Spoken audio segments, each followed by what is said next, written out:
Welcome to the latest in our 5-minute videos looking at functional language. In this lesson, we're going to look briefly at the language you can use to compare and contrast.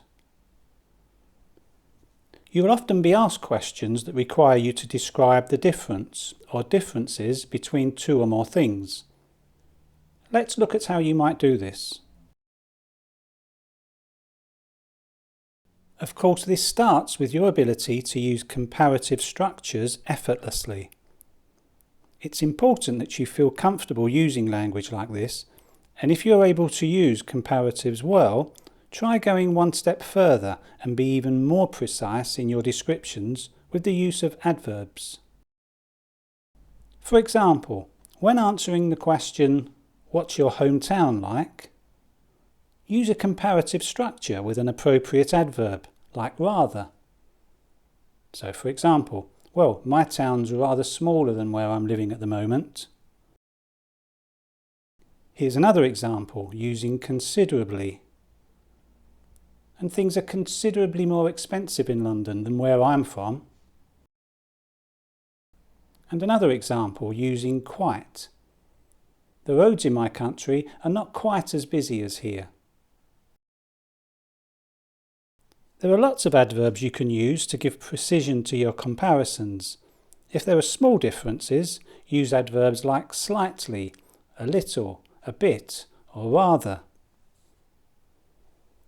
If the differences are larger, use words like much or a lot, significantly or noticeably. Let's look at some expressions you can use to explain that differences are very small or even non-existent. Little to choose between means very similar.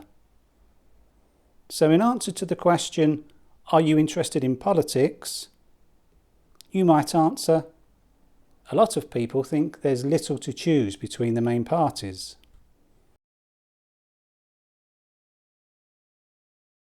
Much the same has a similar meaning to little to choose between.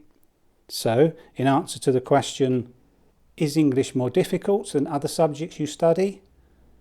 you might answer, "I think the subjects I'm studying at the moment are much the same. They're all quite challenging." Be careful with the expression similar to. Remember that it's to and not with. So in answer to the question, "Do you enjoy living with a host family?" you might say something like this. "Yes, it's like being at home. In fact, my host mother is very similar to my mum in so many ways."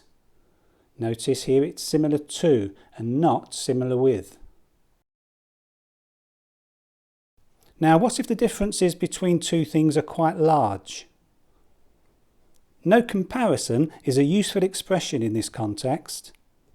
So in answer to the question, "Do you think it's better to live in the city or the countryside?" you could answer, "I think there's no comparison. I've spent time in the countryside and I much prefer city life." Like chalk and cheese is an idiom which means completely different. It's often used when comparing two people's character. So in answer to the question, "Do you take after any members of your family?" you might answer, "Not really, no. For example, my brother and I are like chalk and cheese. We have very little in common." Language you can use to compare and contrast also includes phrases like "in contrast to." So in answer to the question, "How does English food compare to that of your own country?"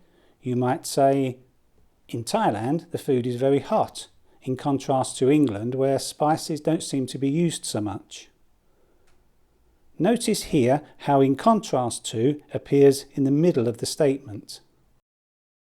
It can also be used to start the statement, if the sentence is reworded slightly. So, in contrast to England, where spices don't seem to be used so much, in Thailand, the food is very hot. In contrast to has the same meaning as compared to, so this could be used in the same way at the beginning or in the middle of the statement. Okay, so here's a list of some of the language we can use to compare and contrast.